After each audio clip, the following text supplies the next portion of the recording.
Something big is coming in the Marvel Cinematic Universe. But in this case, I'm not talking about an Avengers film. I'm not talking about the coming of Kang the Conqueror or the future appearances of the Fantastic Four or the X-Men. I mean something much darker, much more macabre. I'm talking about a team-up of heroes that many Marvel fans never expected to see within such a kid-friendly franchise as the MCU. The Order of the Midnight Suns. And the road to the Midnight Suns starts with a woman named Wanda, a book, and the Multiverse of Madness.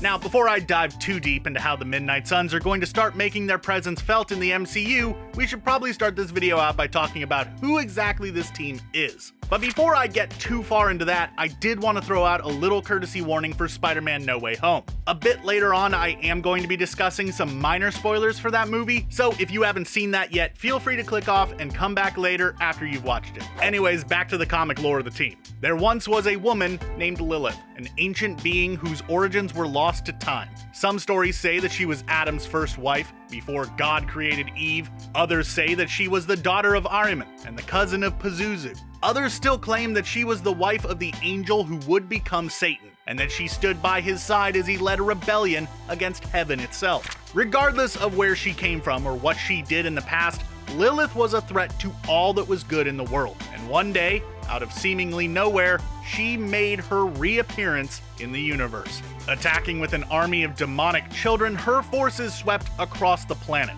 until finally they converged on Greenland. However, it was there that Doctor Strange brought together 9 beings with connections to the occult, both heroes and villains, to stand and face them down, halting their march forward. Turns out this team was destined to be there, as throughout history, heroes have come together in times like this, serving as the Order of the Midnight Suns. This team was composed of Doctor Strange, Hellstrom, Jennifer Kale, Morbius, Werewolf by Night, and 2 different Ghost Riders. However, like most superhero teams, they didn't stick rigidly with this roster forever.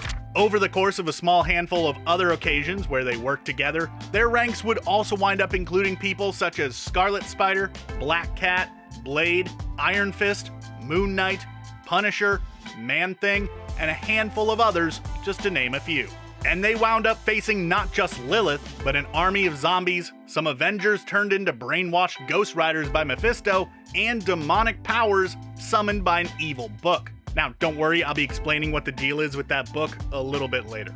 Though the team doesn't really stick together, instead only meeting up when the need arises, there is something each member possesses that aids them in knowing when it is time to suit up and face down the dark powers that threaten the world. That being the brand of the Midnight Suns. Seared into the flesh on the arms of members of the Order of the Midnight Suns in ancient times, it later began to magically appear on the arms of modern team members, after their battle with Zarathos, the Ravager of Souls and companion of Lilith. Apparently, when the time comes for them to come together, that brand starts to hurt more than anything you could imagine until its owner answers the summons to meet up with the others. I'd say that's definitely one way of letting people know what's going on. Probably works better than a logo lighting up the night sky. Now, knowing what we know about how the team was on the page, how could that translate to the MCU? And what sort of setup could we expect to see in future entries in the universe, such as Multiverse of Madness? Well, if you ask me, which if you're watching this video, you kind of already are, I think this whole thing will come down to that book that I mentioned a little bit ago. And here's the thing, we've already seen this book. Near the end of WandaVision, audiences were introduced by Agatha Harkness to an ancient text called the Darkhold, when she stated that there was an entire chapter in that book dedicated to the Scarlet Witch and her chaos magic. After fighting with Agatha and fleeing from Westview, we saw Wanda spending some quality time studying the book, seemingly searching for the means by which to bring her children back into existence. Within the comics, the Darkhold is an ancient book, containing spells and passages written by an elder god originally on flesh before it was all transcribed onto parchment and bound together into this tome. However, this book isn't just a collection of myths and legends, prophecies and spells. It actually serves an even darker purpose, as it serves as a physical link to another realm of existence, to one ruled by Chthon, the great old one who wrote the book.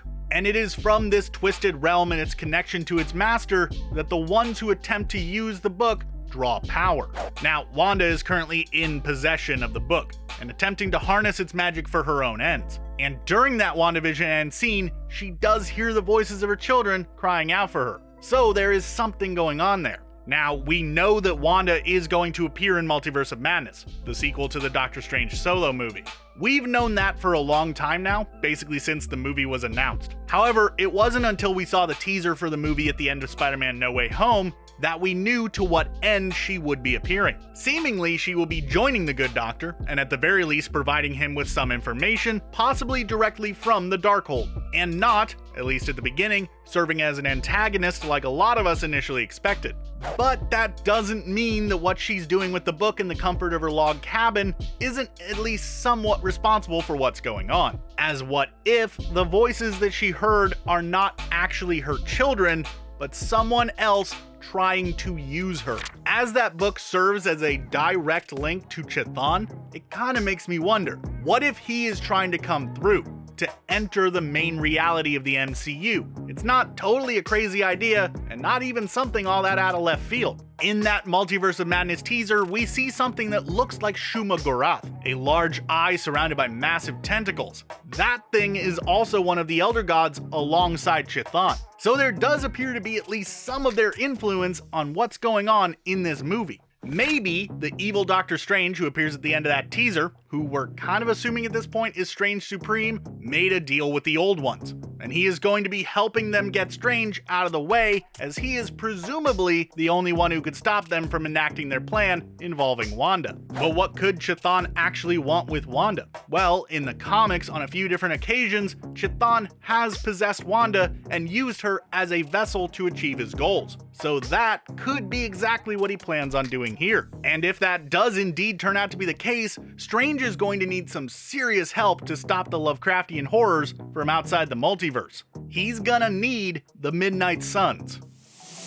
Now, if this does indeed wind up being the case, who could Strange recruit for the team? Sadly, the majority of the comic teams aren't really within the MCU. So unless they want to introduce a ton of characters just out of nowhere, we may have to cobble together a new roster. First up, let's look at members of the team who are in the MCU. Of course, there's Wong, the current Sorcerer Supreme. Can't imagine that Strange would do anything without him by his side. Next up is Moon Knight.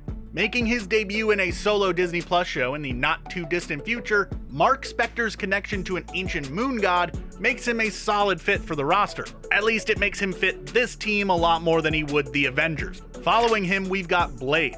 We know that the Daywalker is getting his own entry in the MCU at some point near the end of Phase 4, which is awesome. But the inclusion of a character so focused on the supernatural has, since its announcement, felt kind of off in the more grounded Marvel Cinematic Universe, especially since, to our knowledge, vampires aren't really a thing, at least not one that we've seen yet. So it could very well be that this is the reason that that film exists. It's there to help fill out the ranks of a future Midnight Suns team-up. Now, whether or not Iron Fist is in the actual MCU is sorta debatable, as the canonicity of the Netflix shows has been in question since their inception. However, it seems that Marvel is warming up the idea of bringing those characters in. So maybe Iron Fist, either Danny Rand or Colleen Wing, could be brought in for Midnight Suns. Now, I am tempted to put a Ghost Rider on here, as Agents of S.H.I.E.L.D. had one version of the Spirit of Vengeance, but like the Netflix shows, the actual canonicity of that series is sort of up in the air. So I wouldn't hold my breath on that one, but it's a tentative maybe. Now let's move on and talk about some of the characters who have never been a member of the team on the page, but could fit in with them in the MCU. First up is America Chavez. Now, we know that she is going to be introduced in Multiverse of Madness, so assuming that she ends that movie alive and on Doc Strange's good side, she could be a natural fit. Plus, facing down a group of monstrous beings that can travel between dimensions, it'd help to have someone who can easily move about the multiverse like Chavez can.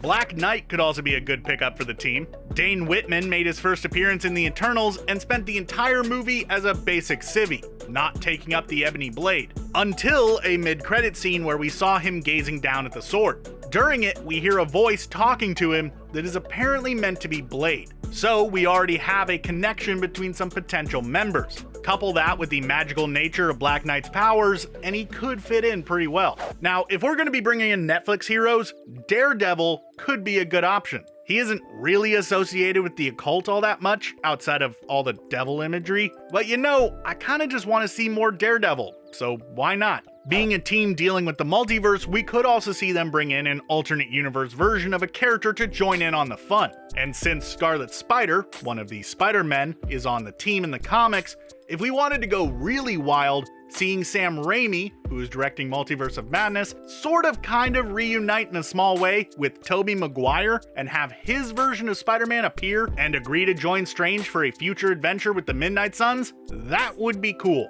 Though the logistics of that might just be a bit too much to work through, given the studio politics surrounding Spider-Man in movies. I'd say this would only really work if Midnight Suns was a Disney Plus show, and not a movie, as Marvel can use Spider-Man in shows without worrying about all that nonsense. Finally, we have Wanda Maximoff. Now, odds are that if things go the way I think they will, she'll serve as more of an antagonist for most of the story. But once she is free of Chthon's control, she'd probably wind up helping out. And heck, if you really want to use Multiverse of Madness and Midnight Suns to further her story, you could also have the New Vision show up. Having them fighting alongside each other would be a good way to start rebuilding that relationship. And you know what, just for kicks and giggles, let's throw Ned Leeds onto the list. But only if Strange decides to train him as a would-be sorcerer. Which could actually still work when you think about it. Strange forgot about Peter Parker, yes, but that doesn't mean that he doesn't remember Ned necessarily. Yeah, no, that one probably isn't gonna happen, but